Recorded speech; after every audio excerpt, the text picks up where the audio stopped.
Hello and welcome all. Thank you for being here today. So my name is Devery Boston. I am a campus activity programmer for family and evening students. I am also the student representative on the Holocaust Committee.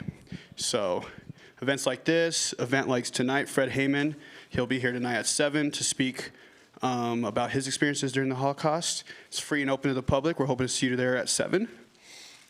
Sorry, I'm a little nervous. But yeah, so I'm just here to introduce Professor Alvarez. He is a professor in philosophy, and today he will be giving his presentation on all this.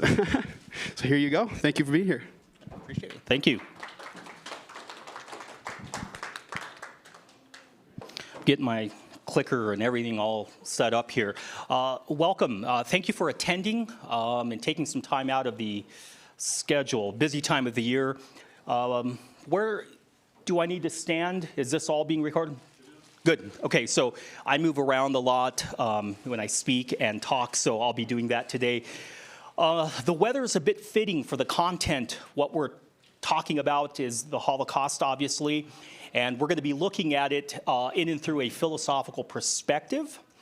The title of today's talk is Ideological Conditioning, Shaping a Public Opinion and the Holocaust. And so it's a weighty topic. Now I'm going to work toward kind of laying quite a bit of groundwork or pieces to hone in on a small component. The component, I'm going to argue, is a very, very, very important part of it, but it's going to take a little bit of time to work our way kind of down to it. Is that okay? So just hang with me and we'll work through it, okay? All right, before we get going here, though, what I would like to do is I would like everyone to join me here in just a quick moment of silence, 30 seconds of silence, where we could, from our point of view, looking back to the victims, all of the victims of the Holocaust.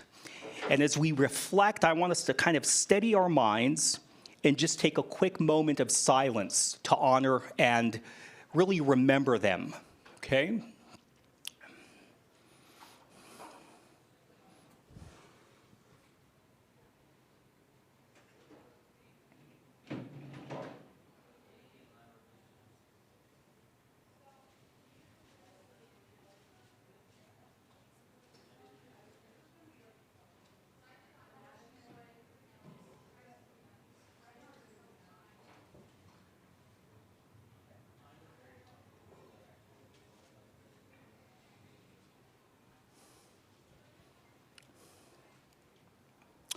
Okay, thank you so much. What I'd like us to consider here, sometimes I think that there's kind of a time gap between our current situation and, once again, looking at the rearview mirror. 87 years ago, this event took place. But to kind of feel the enormity and the gravity, the seriousness of this event, consider if we were to take, just in our time of meeting here, 1 hour, if we were to take that time and use that entire hour as a moment of silence, yeah? And if we were to further then take that moment of silence, that hour, and parcel it out in 30-second increments to honor each victim, just with an hour of our time, we would come only to the count of honoring 120 victims. Okay, once again, I want you to sit with that for a moment to remember the victims of the Holocaust. Okay? Now we can come at it here one more other way. If we were to take a moment of silence, i.e. 30 seconds of silence, and give that in honor to each and every victim of the Holocaust, we'd be obliged to be silenced for some 32 years. I want you to think about that. I'm going to give a mere 30 seconds of silence just to remember one victim. 30 seconds, another victim. 30 seconds, another victim. 30 seconds. I would have to remain silent for some 32 years by some estimates. Okay? So this event, this particular event, as we reflect on that, I want to reflect on it in terms of a philosophical perspective, okay? And the question I want to put kind of in front of us here is, how indeed could this horrible event have taken place? How could indeed this morally repugnant event have taken place? Okay, that's the question I want to put in front of us. Now, of course, there are a myriad of ways that we can go about answering this question. For example, one could say, well, you know what? We could give some kind of a cogent answer to this by looking at maybe geopolitical events. We can unpack that. We could look at what are called the prior conditions, the antecedent conditions, say in the 1920s in Europe, the 1930s. And then we can trace that through and say, again, that would give rise to the events that took place from 1933 to 1945. Again, the bookends of the Holocaust. Now, we could do that. I couldn't, that's not my wheelhouse, but that could be done, and it is done, right? But that's not the explanation that I'm after today. I'm not after, again, the question, how did this event take place? I'm not after it in terms of geopolitical accounting, so to speak. Let's account for it by that. Moreover, I'm not after a philosophical question, and you'll see here with that second heading there, the problem of evil. In philosophy of religion, which is my wheelhouse, we do talk about a topic called the problem of evil. And that itself is a vexing problem that philosophers of religion for centuries have discussed and debated and talked about. We could, again, talk about it like that, but again, that's not the approach I want to look at the Holocaust, okay? In fact, I would say that if we're in search of an extensional definition, i.e. looking at a quintessential example of evil, well, indeed, look no further than the Holocaust itself, okay? But again, that's not our query, okay? The query that I want to look at today, I want to look at the underlying ideological and rhetorical mechanisms that engendered, caused what we call the Holocaust, okay? Shoel or Shurban, we know as the Holocaust. I want to look at that in and through that kind of a perspective, okay? First of all, I'm going to make this claim, and again, I want this claim to be one that we're going to use to orient some of our conversation on ideological conditioning, okay? First and foremost, I submit this particular event was indeed allowed to happen, and I use that word there purposely. With the purposive there, I would say allowed, italicized, underlined, bold. It was allowed to happen, in part because of social, or we might call ideological conditioning, okay? I want to push back on the myth. Sometimes when we talk about the Holocaust, we might think, look, the Holocaust, it was perpetrated only by a select few, you see. Maybe heads of state or some kind of, we might say, depraved people at the top. And though I don't want to deny that, certainly that might be the case and showed to be the case. And I don't want to get them off the moral hook of responsibility, right? Certainly they bear responsibility for that. But I think the myth here, and it's quite pervasive, is the idea that, but for the most part, the cultural masses, the general, right? They themselves, this took place underneath their nose and they had no idea, yeah? And I want to argue no, and a million times no. There is, even though not a direct culpability, there is an indirect culpability engendered by the masses, by the culture, in its tacit complicity, okay? And I'm going to work toward that because I know, again, that might say, well, wait a minute, you know, that can't be. How could the masses allow this? You'll see in a moment, okay? Another myth I want to, again, strike back out at kind of against is this idea that, excuse me, we need coffee, right? That's the fuel, so especially this time of the semester, okay? So here we have another pervading myth, and it's the idea that this particular event was perpetrated by moral monsters. And indeed it was, right? But the idea here is we might think certainly the event of the Holocaust would never happen again. We are somehow in the clear. We are somehow years removed from that, and we not only have kind of a moral high ground, but we also have an ontic high ground, or ontological, fancy philosophical language for meaning we're not of the same being that they are. We're different, you see, and we would, oh no, never allow that to happen again because we're not like them. They're different, you see.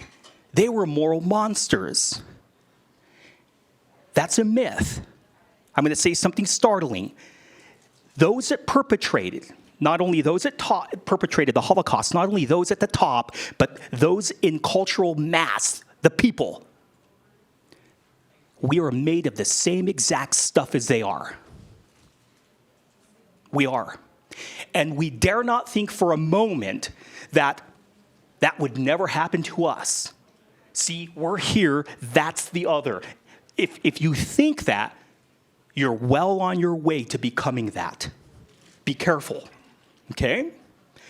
Here's another myth that I want to push back on. And again, here, let me get some more points out here. The myth here is that not only was it perpetrated by a select few, or people didn't really know what they were doing, but in a certain sense, we might say the people, the masses, are, in a word, looking back, were in a sense helpless. What could they have done? Now, that's a question we could debate about really what the masses could have done when the machinery, the horrible machinery of the Third Reich was up and running, and the extermination and mass genocide it exemplified and that it perpetrated. Sure, when that was up and going, we can debate how much of the mass, the public, the community could have done about that. But that's not my question. What I'm saying here is that we can do something. They could do something, okay? And it's important, again, that things that we might use to mitigate ideological conditioning and control, we have to catch that early in its embryo state, okay? And again, because if not, if it gets up and running, look out, okay?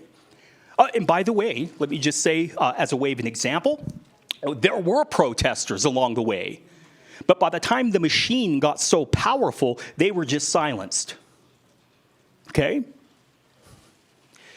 This presentation, again, will discuss the importance of ideological conditioning. I'm going to work toward explaining what is ideology or ideologies, what are they, and how do they work, okay?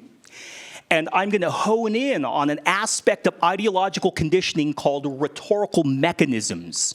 Rhetorical mechanisms, another word sometimes we use in philosophy, in critical thinking, we use rhetorical or extreme demagoguery is another concept we'll use, and I'll talk about that here in a moment. Okay? The other kind of aspect here, and that's this third point here, or bullet point here, is this idea of propagating. Now, the term itself, propaganda, the Latin word to propagate, simply means to disseminate or parcel out information, right? Disseminate information. And again, the point here, by the way, it's a neutral term. You can disseminate, spread or parcel out information. That information can be good, and it can also be bad. And that information could be toward a good end or a bad end. Now, in our day and age, propaganda usually connotates something pejorative, like, oh, the masses are duped by some propaganda, okay? But let's leave that aside. The whole point that I want to say is that propaganda plays a role in the conditioning of the cultural mind and the consciousness of the mass, okay? And that's what I want to address, okay? Now, before I go any further, let me just, again, I'm sorry, this is the philosophy in me. I'm going to present some background assumptions. This I'm not going to argue and defend. I'm going to just put the argument there. And we could debate its cogency, and you can see me after or take a class with me, and we can go through this. However, these are my background assumptions leading to this conclusion. Premise one, our beliefs about reality can be true, accurate, or false, inaccurate. Two, having accurate, true beliefs about ourselves, oneself, and the world is a good thing rather than a bad thing. Three, our beliefs do guide our actions, and our actions do affect the world. Therefore, acquiring true, accurate beliefs is, at the very least, very important. Okay? This is, again, the framework that I'm working from. Behind this particular argument stands the work of Clifford Kingston, William Clifford Kingston, a British philosopher in the 19th century, 20th century, his work on ethics of belief, okay? And what the point that I'm working here is that all beliefs are not benign. Not all beliefs. We might think beliefs, these kind of mental images in the mind, are somehow benign. They don't really matter, right? In fact, we even have claims that go like this. All beliefs are equal. Even I have protected rights to protect. I can believe what I want, you see, and you can believe what you want, right? And again, I'm here not to be a thought control or anything like that, thought control police, but what I am saying is that all beliefs are not equal. There are certain beliefs that are morally repugnant. There are other beliefs that are not. There are other beliefs that morally repugnant, bad, unjust beliefs. Given those beliefs, one can nurture those beliefs. One can take those beliefs, and beliefs given time will form actions. And those actions will affect you and the world around you. Okay, so beliefs, it's very important. Beliefs are important, not only how we arrive at beliefs, hopefully true beliefs, but how we then discern and pick out and evaluate what set of beliefs are good for me and the community, and what sort of beliefs are not good for me and the community.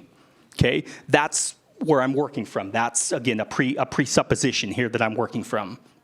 Okay, so let me start with ideology. Again, as I said on the outset, it's going to take me a while, but I'm going to work my way finally into this content here. I've used the word ideological conditioning. Okay. Ideological conditioning, we're going to take the word ideology, and the word ideology, again, we're just going to put straightforward. It's usually a politically motivated, right, bifurcation or an account of social relationships. Okay? It's usually a politically motivated account of social relationships that tend to favor one group over another group, okay? Now, if you don't like the word ideology, I don't like the word because it seems to be a buzzword and it's used and abused today. In fact, I have students today that have to remind them when they use the word idea, they sometimes use the word ideology. They'll say, well, my ideologies are, and that's not what they mean. They mean my idea or my ideas are. So if you don't like the word ideology, think of it as it's really a political motivated narrative. It's a politically motivated story or an account of reality, right? And that account of reality, the way it paints the picture of reality is such that we're over here and they're over here. We're over here, and usually the commitments to that type of framing the world, what it will do is not only privilege those that are writing the narrative, those that are not only coming up with the ideology, but they are also, we call them the keepers of that ideology, but they also then make that distinction, and it's a distinction on worthiness of being. Okay, in philosophy, we use that word ontological value. It'll say, here, in this narrative, my interests are more important than yours. My being, my way of life is more important than the other. They don't count as much. In moral philosophy, we call it, they're not worthy of moral consideration. But we are, and our interests are over here. And that's the story that it tells. Okay? Now, if you're thinking, like me, who would really accept that? Who would really put forward a story, almost a blatant, an overt story that says, we're better than that, we're better than them, we're ontologically distinct, unique, we're a cut better? Well, most people would say, I wouldn't buy into that at all. Right? Most of us wouldn't. Okay? And for good reason. Now, people that would say that, I mean, can you imagine someone kind of overtly saying that, running around and saying, yeah, I really do think I'm better. Oh, you mean you're better at a skill set than... No. I'm not only better at a skill set than other people, but my being, my ontology is better than theirs. Now, someone that would do that, I think, would be very shocking, right? So in order to sell this story and to get it to be embraced by the masses, this is where you're going to involve some conditioning.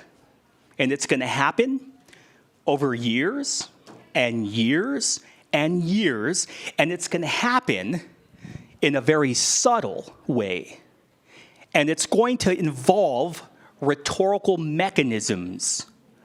Okay? I want you to think about that. Please use it as a placeholder, because we'll come back to that. All right? All right. Ideologies, I've already mentioned, as they cut the world up into two components, us and them, right? It's a narrative, right? Philosophers, sometimes we call that a false narrative, which will invoke false consciousness of the people that buy into that. But the ideological condition, it wants the culture, the masses, to see the world a certain way. It wants to see the world not only in terms of this ideology, this set of lens by which I see the world. It not only gives me explanatory power. I can explain things. I can interpret things. It's like a grid, right? A web of beliefs. I can interpret my happenings, the things that are happening around me, right? And I can also not only describe and interpret, but I can also make value judgments from that set of lens. And again, that was what I was invoking just a moment ago. Value judgments like this. This is good. This is right. This is just. This is wrong. This is bad. This is unjust, right? So that particular set of lens that we use to make value judgments, that is also informed here by the ideology, okay? So the most important thing, I think, for our talk today is not just true beliefs. Again, we can get into how those accord with, our perception of reality. That's metaphysics. But I want to talk about, in particular, value, okay? Value. Who values, or who gets to say who is worthy of moral consideration, okay? By and large, the masses, us, we're assuming who has value. We're being told that's valuable, that's not. They're valuable, they're not. Now, again, it's not something that's said outright like that, but it's cloaked, right? It's something that we might say is a covert way of parsing that out, okay? So, here's a statement, and this is really the heart and soul of the engines or the machinery of propaganda, okay?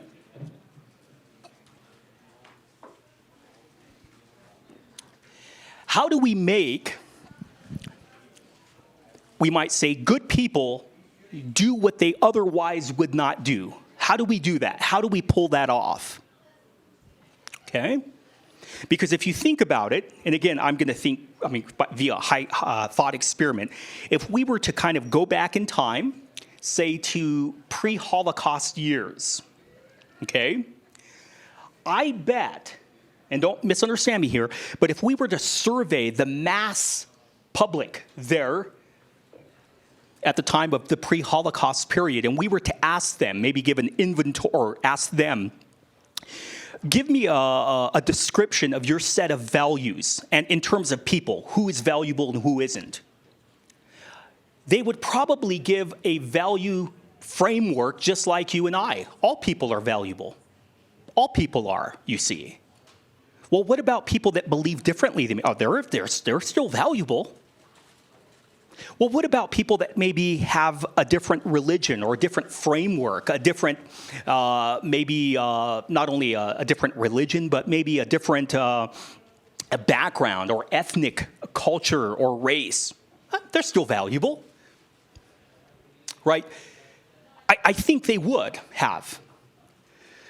But the sad story is that they were good, meaningful, I would suggest rational thinking human beings, just like you and I, but they did something horrible. They did something horrible. They allowed something that was horrible to take place. And again, no, not underneath their nose, rather with tacit complicity. And how that was pulled off was in and through rhetorical mechanisms. Again, part of ideology conditioning would require, I need to use the means of getting this information out to people, and this information has to keep telling the narrative exactly this way. This information has to reinforce the positions of power, and it has to reward those that agree with this and punish those that don't. Now, the only way that can be pulled off, you see, is it has to be done over time, and it is. And it has to use, again, rhetorical mechanisms, okay? And now I'm ready to, I think, talk more about what I have in mind there, okay? When we talk about various strategies, of ideological conditioning, I'm referring to what are called rhetorical mechanisms, okay? I've used the word demagoguery or a demagogue, and let me unpack that just for a moment. When we talk about, in logic, critical thinking, other disciplines I'm sure as well, when we talk about a demagogue, that's someone who then is using the persuasive powers, in particular emotions, the appeal to the emotions to persuade people for some end or goal. Now, once again, rhetoric and persuasion is not bad in and of itself. It's a wonderful tool. The great Aristotle had many things to say in writings about the tools of rhetoric. However, if I want to persuade people to take a certain action on emotion alone, absent logos, absent probative argument, that is where it can go wrong, okay? And so this is precisely what has happened, or did happen, is you had some very important, well, I'm going to say important, very vital strategies in disseminating, propagating that narrative. Here are just a handful, but very important. I'm going to name them, and then I'll go through them in a little more detail, okay? Otherizing, demonizing, fostering xenophobia, fear and hate mongering. Now, let me unpack these, and then I'll show how they work. And then we'll talk about, or I'll bring up some evidence on, and you can see how they were worked and used effectively, okay? So the idea, and by the way, these are all interconnected, so when I kind of pull them out to unpack each one, you can see that they're going to tie into and dovetail with one another, okay? So we'll take this idea of otherizing. What does that mean? Otherizing simply means when you are spreading information, talking about information, where you make the distinction between us and them. That's the other, okay? That's the other.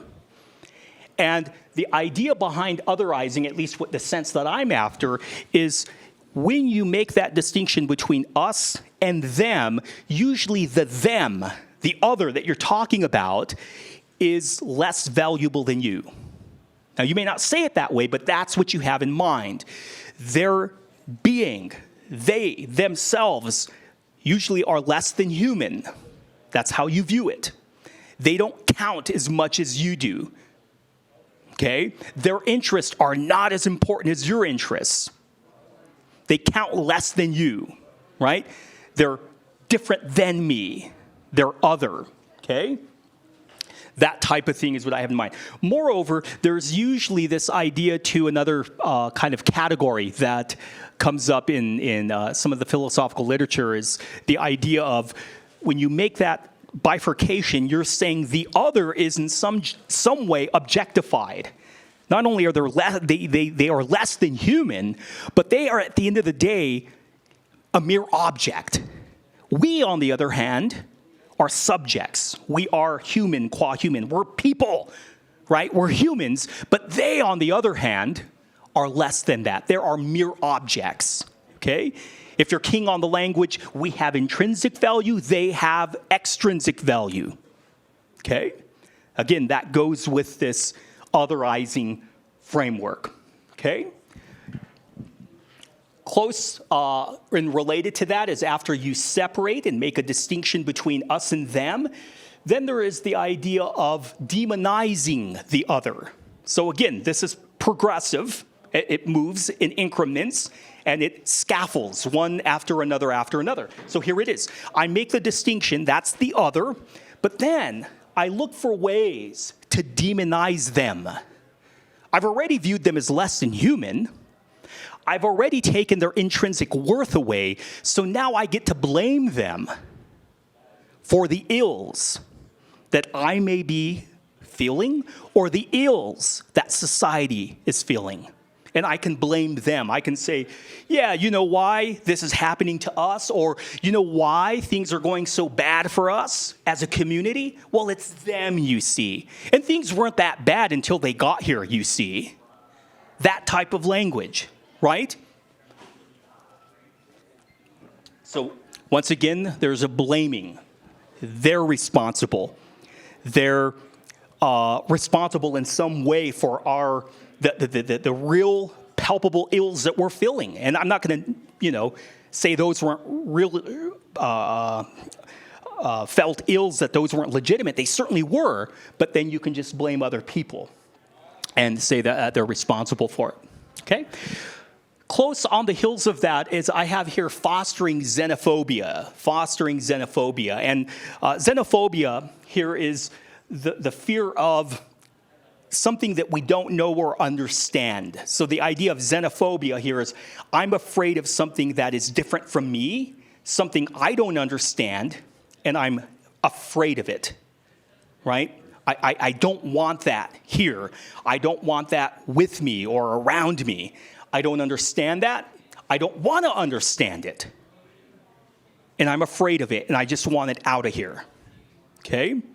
That's a type of xenophobia. Okay, afraid of something maybe you don't understand, maybe something you don't relate to. You might say, I don't even relate to that. I'm afraid of it.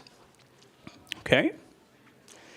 And then again, what we might say, what follows from this is fear and hate mongering. So again, you might have this fear. I'm afraid of what I don't understand. I'm afraid of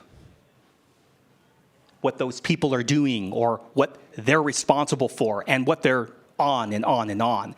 And then there is then this contempt and hate directed then at the other. You've already, bifurcated them. You've already labeled them as other. You've stripped away their moral worth. You've made this disparity between us and them, a glaring disparity. See, we have nothing in common. They're not like us. I don't understand that, blah, blah, blah. And moreover, I have reason to fear them. And now hate comes in. And the rhetoric of hate, the rhetoric of now I treat them with contempt. And if all of this is an operation, what's now left? If, again, this is the beliefs, this is the ideology, this is the narrative, what remains here? Remember, actions follow beliefs. What would the action then be to follow? One more time? Let's get rid of them. Persecution. Let's persecute them and let's just be done. Let's be rid of them and let's just do it. Right? Now, again, for this to kind of get off the ground and running, right, this has to be perpetrated in a way where the masses accept this. Okay? Where the masses accept this. Let me read a few quotes here. I have a few quotes here that I'm going to take as some examples. So let me. I bookmarked it, but of course it. One second here.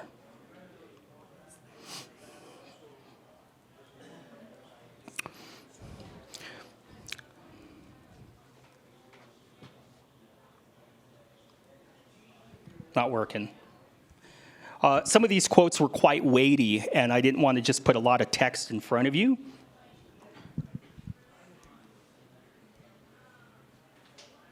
I will get them. One sec here.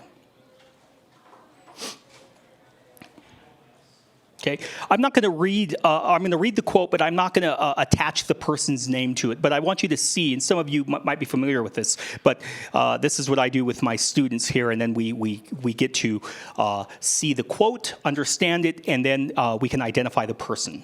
Okay, here it is. This is, again, part of the advice, the strategy of disseminating information to the masses. Here it is. With sufficient repetition and a psychological understanding of people, it is possible to prove a square is in fact a circle. They are mere words, and words can be molded until they disguise ideas. I'm going to say it again. With sufficient repetition and a psychological understanding of people, it is possible to prove that a square is in fact a circle. They are mere words, and words can be molded until they disguise ideas. This was a quote taken from none other than Joseph Goebbels. Joseph Goebbels, who is that guy, by the way? Yep, he was the minister in the Hitler regime, the minister of communication, propaganda.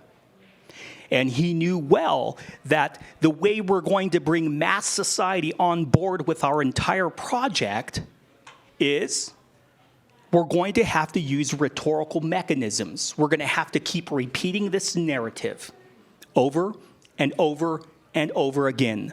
We're going to have to repeat this narrative that says we're other, or they're other than us, we're better than them. We're going to have to repeat this narrative that says they're the cause of all these ills we're facing. And we're going to have to keep repeating over and over again. Notice how blatant he refers to is it is possible to prove a square is a circle. Now, we might think in terms of, Euclidean geometry on the plane. We'll say, how absurd is that? But his point is, you can get people to believe anything. You just have to keep repeating it and repeating it and repeating it. And the other component is you have to know their psychology. You have to know who they are, what they're feeling, what their needs, all that. And then you start just repeating that. Here's another quote. Propaganda is aimed at the emotions. The art of propaganda lies in understanding emotions and finding through psychology the way to win the attention and then the souls of the masses. I'll say it again. Propaganda is aimed at the emotions. The art of propaganda lies in understanding emotions and finding once again, through psychology, a way to win the attention and then the souls of the masses. Mein Kampf, Hitler. That was his quote. Propaganda is aimed at the emotions, right? And again, I'm not, again, trying to bring these quotes up to say what master rhetoricians they were. Kudos to them, or anything like that. But what I am saying is that they were well aware that to get good people on board, it required conditioning, ideological conditioning. And the people that were responsible and eventually got on board with this were not moral monsters initially. They weren't people that were kind of like monsters coming out of the swamp. They were people just like you and I. Good, hopefully rational thinking human beings, but susceptible, as we are, to the tools of ideological conditioning. Okay. A few more quotes, and then I'll talk about what we can do, okay? Some diagnosis and then some remedy here. Should propaganda be aimed at the scientifically trained? No. It must be addressed always and exclusively to the uneducated masses. Say it again. Should propaganda be aimed at the scientifically trained? No. It must be addressed always and exclusively to the uneducated masses. Mein Kampf, once again, Hitler. Okay? So the target audience is the culture, the masses. Okay? That's your target, and that's what you want to do.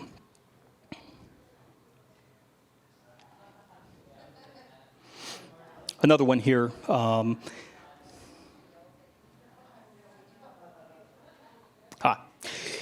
more brilliant, the most brilliant propagandist technique will yield no success unless one fundamental principle is kept in mind constantly and with unflagging attention. Propaganda must confine itself to a few points and repeat them over and over and over again.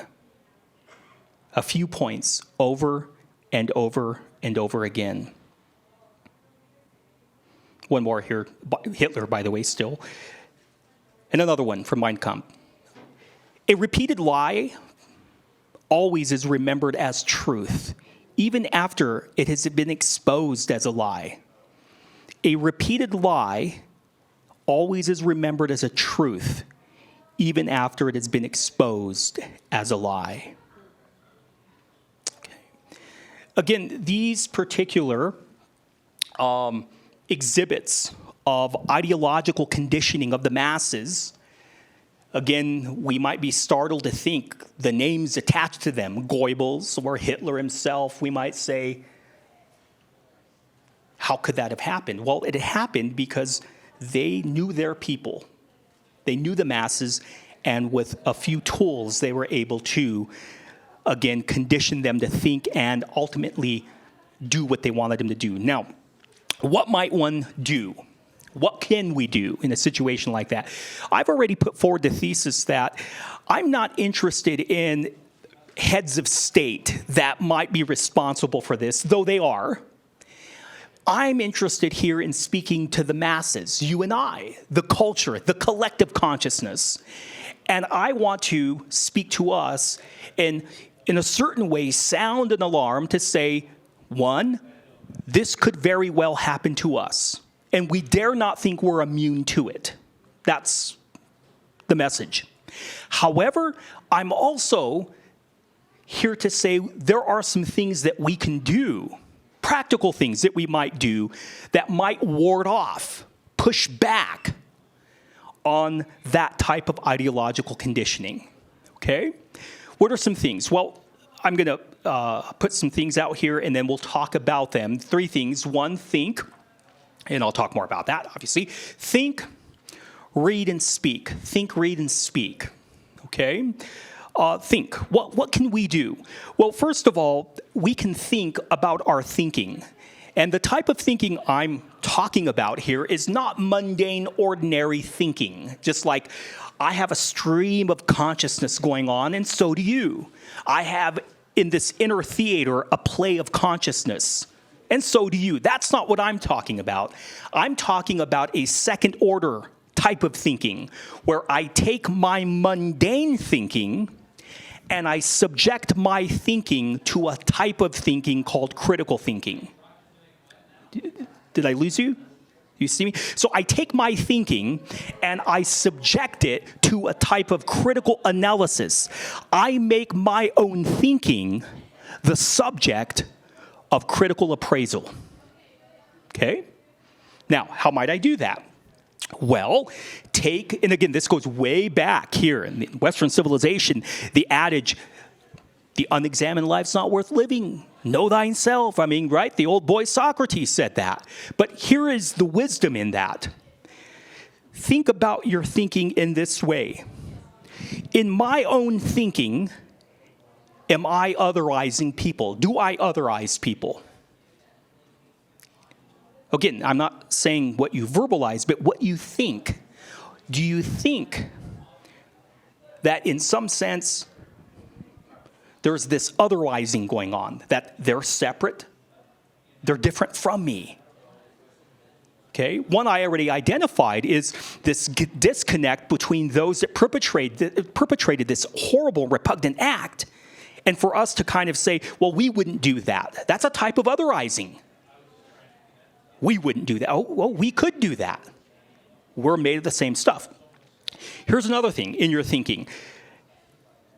Is your thinking such that you are then demonizing people? Now, you may not use that word or think that you are, but are you then blaming and saying, you know what? The other's responsible in some sense for this. They're responsible for that, you know. And things aren't as good as blah, blah, blah if it wasn't for them.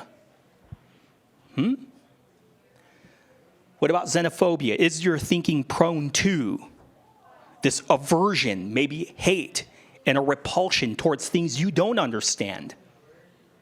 Once again, take inventory of your own thinking, okay? One of the things I tell my students is when you take inventory of your own thinking and you are able to catch this, if you're honest, it's an honest self-examination, it's introspective. Once you do that, and if you're brave enough to do that and you catch yourself, be startled by it. Say, whoa, right? And by the way, again, this is not standalone here. You can see that there are various psychological techniques and even tests that help us identify certain biases, right, where we're prone to do this. And in my students, when we talk about this, we go into cognitive biases and all that. I don't want to go into that here, but the idea here is allow that to be startled by it. Why am I thinking this? Where did this come from? Where did this way of thinking come from? See if you can go back, and if you can, sometimes it's hard, and identify the sources of that. Where is it coming from? Okay? It's coming from, well, probably the mass narrative that's being given and being perpetuated and over again and being repeated. Second thing is read. Now, again, I don't have just, well, read. Of course, you would say that. We're here at a college. No, what I'm saying is read, obviously, but read genres or literature that challenges your own views. Don't just pick up reading in literature, though I'm glad if you do read. Read, yes, for sure, but read against your own views. Don't just expose yourself to some kind of echo chamber that just reinforces your own thoughts and regurgitates your own thoughts. Expose yourself over and over again to points of view that you would say, I don't necessarily believe or hold to that view, but nevertheless, I'm going to read that. I'm going to read against my own position, right? In the fancy word there, it's a type of introspective critical hermeneutic. You're reading against your own view. Okay? Why? Well, to expose blind spots, right? We're all prone to that. So think, read, and then speak. There are a myriad of ways of speaking, not just speaking like what I'm doing here, but speaking. Use some kind of speech act in terms of a moral protest. When you recognize in your own thinking or the thinking of others these things, ideological conditioning, when you see that, speak out against it. Speak out against that. Push back on that and say, no, no. Why should we accept that? Why do they not count as much as we do? Why are they disenfranchised? Why are they not worthy of moral consideration? No. There's many ways to do that. You can, I tell students, text, blog, write, make videos of that, put that out, call that out. There's this aspect of cultural shaming. Well, shame the right thing. Shame xenophobia. Shame hate-mongering. Shame that. Bring attention to it and say, no, this is not right. And that voice of protest, don't let the consciousness, where are we at with time? Don't let our community consciousness, don't let that be seared. Don't let that be seared and overrun where then, it's just what we do here.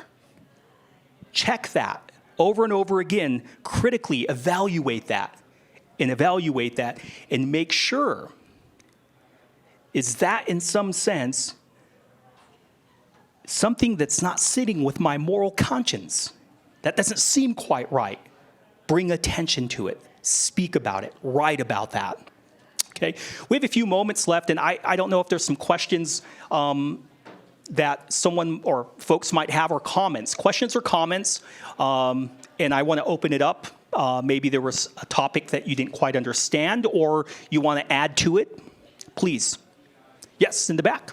I was just thinking about your use just now about shaming these things in culture, and I just was thinking that I think sometimes shaming goes, or like sometimes people can get wrapped up in that and then feel like more defensive about it. So I was just thinking a lot about compassion, and like also trying to extend compassion, like when you see those things, and like understanding that people get caught up in these things because of outside conditioning. So I don't know, just. No, very good. Yeah. So the comment was here is I made the comment about when we do see exhibits of various demagoguery here, I mentioned shame it, call it out. And I think your approach was, what about a compassionate approach? That might put people at odds. If we shame it, that might put people on the defensive, right? Like, and fine. Yeah, I think that's very good. Thank you. Mm-hmm. Who else? Yes, please. Along those same lines, I have that thought. You were talking about reading, and you used a term I hadn't heard about, reading against our viewpoint. Mm-hmm. And I love that. And in my life, I've tended to be very environmental and on the liberal side of things. And I have done jobs where I've done phone calls and people will complain or yell at you about things. And so Dixie Lee Ray is somebody that I cross-read right off the bat. And I went at it the same way you're saying. I'm sorry. Go ahead. So that cross-reading kind of idea, and you hear on the social video media, they call it cross-watching or these kinds of things. And I've done it just in the way you're speaking. And my daughter mentioned this thing about compassion, and I'm thinking, maybe when I read those things, I could actually be open to hearing them. And it's not always easy. I've done that like. For me, to listen to Rush Limbaugh would be the same kind of thing. Like, I'm probably not going to agree with anything, and I'm going to go in there thinking, okay, how many minutes can I take? And I'm definitely cross-viewing, and I already have my opinion. But there might be something about, even if it's just, like, pretending at first, but like, how'd you end up with that opinion? And maybe in that there's some common ground. And then if I can hold the mic one more second, I want to mention a book. Has anybody read J.K. Rowling's Ichabod? Have you read that yet? Y'all might love it, and I'd love to hear, and it's a children's book. It's probably aimed at middle school or high school, but she gets into this whole thing of propaganda, and I'd love to get you a copy and have someone like you. I think you would love it. I think she's done an incredible job of showing how everybody needed an enemy, and they start making up crimes, and then they blame it on this thing that's invisible, but pretty soon they've murdered people in the name of this invisible thing, so then it really has to exist, even though it never did. And then pretty soon everybody's in jail and turning in their neighbors over this thing. So Ichabod, it's been out about 2 years, and it's the woman that wrote Harry Potter, and I'd love to hear more about it if any of you read it. I'm enticed. Yes, thank you. Others in here and then back. So I'm a social historian by training, and I'm Jewish. So it's odd to me that one of your strategies for demagoguery wasn't build trust, because that's what they did. Trust in their word or their worldview. So I'm just saying, and the flip side of that too is fear and hate mongering. If you drew a Zen diagram, othering, demonizing, and fostering xenophobia would be in that circle solidly. So I wondered why you didn't start with hate mongering, because all of those are. Let me start with the last comment there. The reason hate mongering, and I kind of just put it here before one can, and this is my thinking, target one for hate, and I could have put underneath it then the last thing is the final solution, right? But to work toward hate, that has to be done by otherwising, dehumanizing that person first. So that's why I put it separate, that's kind of the initial step. You make them separate and distinct, you dehumanize them, and then after blaming and all that other stuff, then you can say, there's that hate. Now, not that it would follow like that in a surgical way. These all overlap, for sure, right, and they're intertwined, yeah. Thank you, and more. I don't know who was first. I'm going to just hand off to you. Yes. I'm a little nervous right now, so please be patient. But as a young person, specifically in America, who keeps ideas like these in mind, I noticed that a lot of people who otherize and demonize other perhaps race or religion or whatever, they say, well, oh, it's my freedom of speech, it's my freedom of religion. And they'll do this, but also at the same time promote bigoted ideas, promote these fostering a xenophobia type ideas. So I was wondering, what's the line between using your freedom of speech to express yourself and using your freedom of speech to actively go out and hurt others? And how can I, as a younger person, go out and protest it? Let me start with the first one. So here in terms of, I think your first question here is what can you, so you have kind of a forum where this can be discussed. This presupposes, obviously, we have civility and dialogue. And I understand that when people kind of are full-blown in this, they're not sitting down to engage in any kind of debate. Right? That's not what they're going to do. So I understand that at that stage in this, there's not much you can do. What I'm saying here is if we can catch it early enough, and I understand in our culture, in our day and age, unfortunately, being civil and this forum of debate, conversation, critical thinking, that's just, it's almost far and few between anymore. It's getting eroded very quickly, right? So there are some problems that, right? But I would suggest that there might be some ways to bring people into that form of conversation where you can have a healthy dialogue or whatever in that. Now, the other thing you brought up was what would be avenues, I think you were saying, to kind of protest. Right? I still would say in form of the Speech Act, if you're able to speak, write, and push back on views. And I guess in philosophy, typically what we do it is with the question. We're always asking, the question, why is that belief correct? Why do you think it's correct? Tell me more, right? And so I understand that different disciplines do it differently, but for me, that's what I do. I do a lot of questioning and asking people, what reason do we have to believe that? I want to know more. Tell me more. And so there is that kind of give and take. I don't know if that answers your question, but those are some strategies I use. Uh-huh. Yes, and then we'll do the back. Uh-huh. So recently on campus, we had a group ask the question, quote, was the Holocaust caused by atheism, unquote. I know. And so I was just wondering if you think that that fits into any of these levels right here. The question here was the Holocaust caused by atheism? That was the question, yes. I'm going to say no. But I'm going to say here what's going on here is with the fascist ideology that was being perpetrated, religion could play a place or not, but I don't think that was the main player there.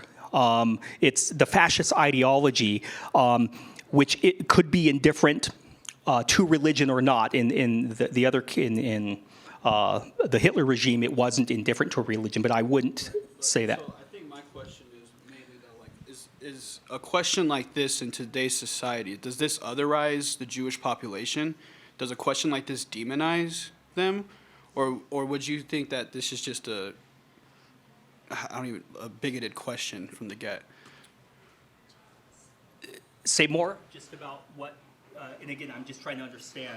So I feel personally, for me, I feel like a question like this is otherizing, and so I was just kind of wondering if you felt like this could fall within those lines as well.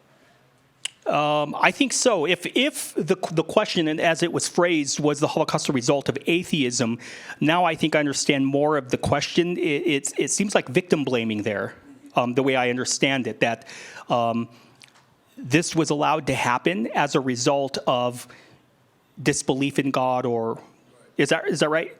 Yeah, okay. That would take us into philosophy of religion, but no, I don't think that. I think that is otherizing, and I think that's part of it. Yeah, if we can kind of perpetuate that narrative.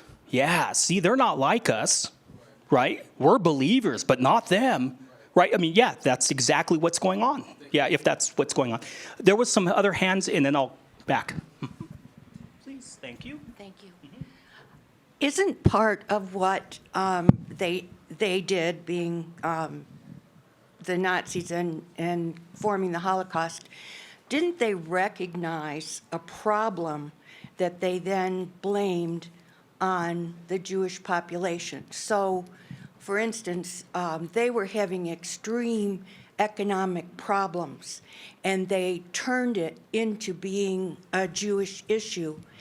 And another thing is they were feeding an idea about Jews being different or other that had gone back hundreds of years over all of Eastern Europe and Russia.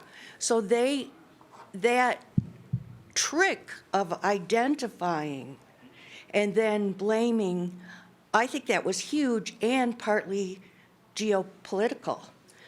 But the other thing, and this is just a comment, I've lived in 3 states as an adult, very different states. And you mentioned people finding somebody to hate. And I have found that to be absolutely true. And each of the other of these states that I've lived in demonized a different kind of person. And so, again, people currently who are fostering xenophobia, they're identifying an underlying philosophy that's out there, and then they're feeding it and feeding it and feeding it. Very good. Thank you. Yeah, and you can see that psychology come out. Know your audience, and then play on that, right? You know the audience. One way I like putting it here is find out what they want to hear and tell them exactly what they want to hear, but change the narrative so they'll do something unconscionable. It'll take time, but they will. Yes. Oh. Did you have your question? Yeah. Okay, kind please. of. somebody mentioned some books. I think you mentioned Mein Kampf by Adolf Hitler Schicklgruber. Is that correct? And somebody mentioned the billionaire J.K. Rowling and all her books. Yeah, the billionaire writer. I have a couple other books.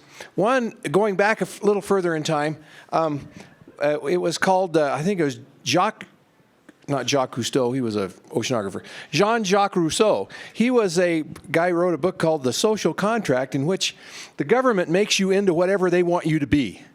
And in part of that book was topic has come up recently, hate speech. My friend brought that up, and he said, we ought to ban hate speech. And I said, well, Mitz, is that speech you hate to say or hate to hear?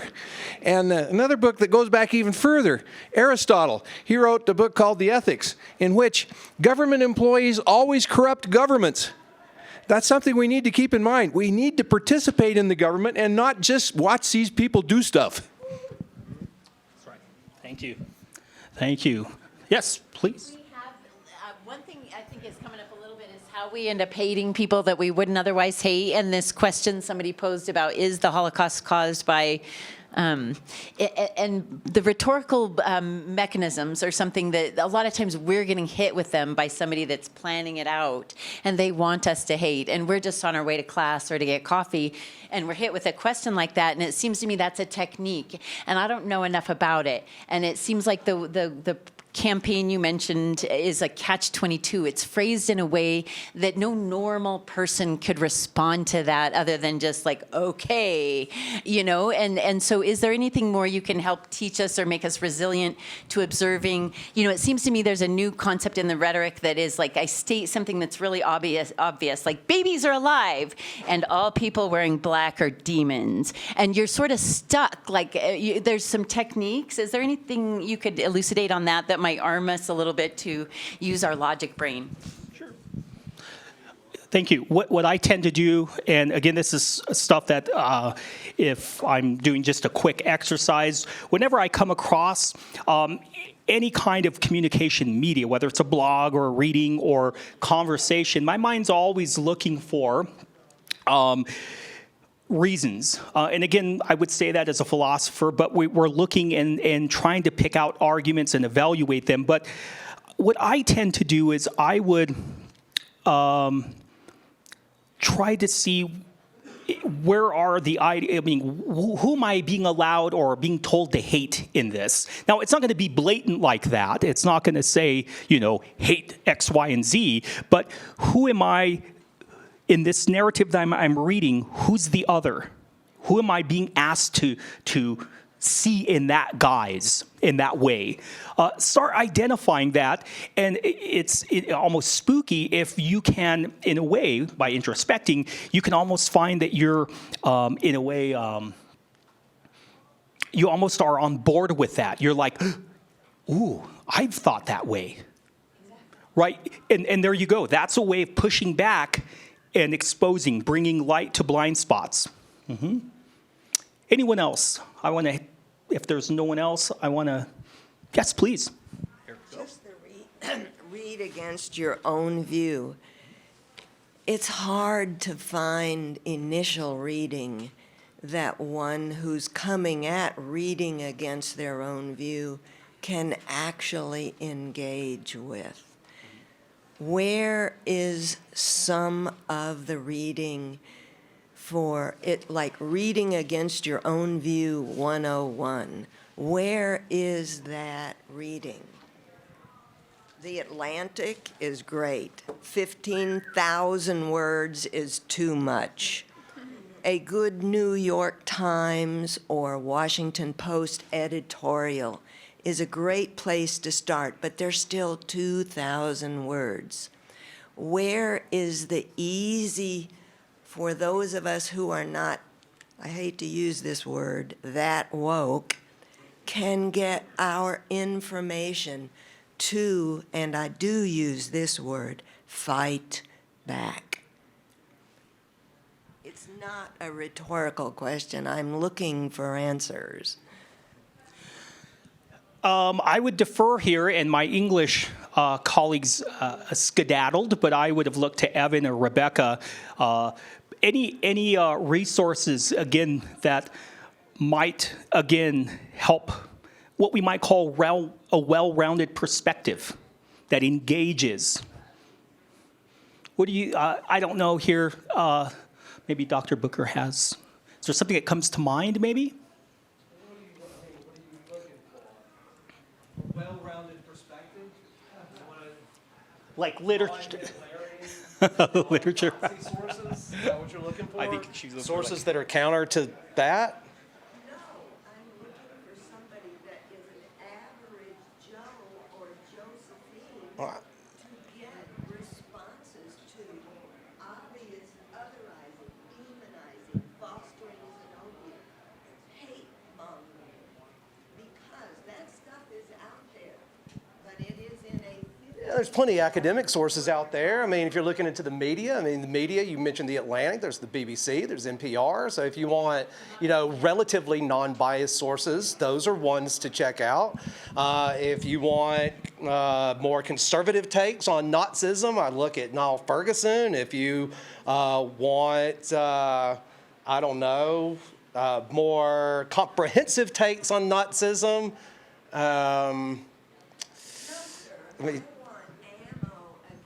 look. American nationalism. Okay, ammo against American nationalists. If you addressing this question right here, the way that you approach fascists and nationalists is militant nationalists is you make them very uncomfortable and you call them out in a public setting. You don't engage in dialogue with fascists. Shaming, public shaming. Yeah, you don't. Fascists are dangerous. So you don't try to understand. I guess you can try to understand them by taking courses like, 20th century world history or some of these philosophy courses. But by and large, my approach is to shame them in public, and make it uncomfortable. I said this in this conversation a year ago today, to make fascists uncomfortable, to make it uncomfortable to be a Nazi again. That's what you're supposed to do. I don't dialogue with them. You did well, thank you. How can you shame them if you don't dialogue with them? I I don't think want to, look, how much do you need to understand about demagoguery? How much do you need to understand about a rabid nationalist or a bigot or a racist? I guess you have to understand the underlying issues that drive them, or maybe the cultural historical issues that drive them into that mindset, into that worldview. But once you understand that little bit about them, and the ingredients that make a fascist, identifying who they are, I really don't care about their agendas so much. And I'm not sure if any of us should. And I think that what you're talking about is the radical right here that is ensconced in our country. How do you dialogue with everyday Americans who are amongst us right now who vote for fascists like Donald Trump? Donald Trump fits, if you would like to see, y'all can look at one of my classes on fascism, nationalism. And you'll see that, the radical right wing of our Republican Party, which I used to be a member of, fits kind of those 18 ingredients of fascism. So you really don't need to dialogue with them. What you need to do is expose them for what they are, as they're a danger to our country, they're a danger to the Constitution, and they're anathema to the cosmopolitanism that is the United States. And what we need to do is continue to address this in their face, call them out. Don't give them the platform to engage in this routine of lies about rigged elections and Mexicans coming over the border and contributing to the delinquency of the United States, or the ills or the crimes or whatever the case may be. You got to silence them. You got to call them out. Stop them in their tracks.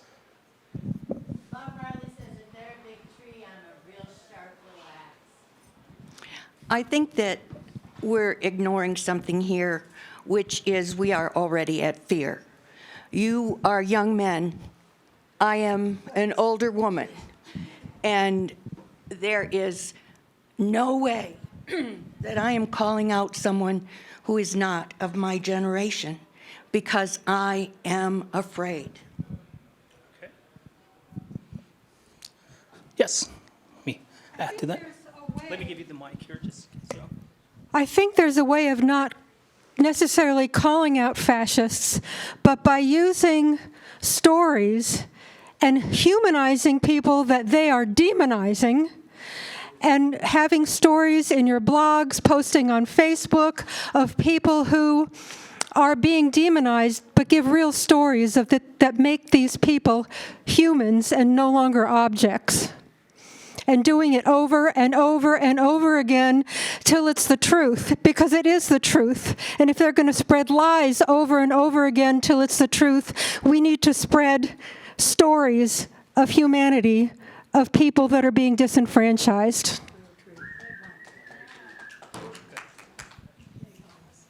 All right. Anyone else? Or my MC? Let's go back to you. Yeah, Janet, are we good? Well, thank you for your dialogue and contributions, everyone.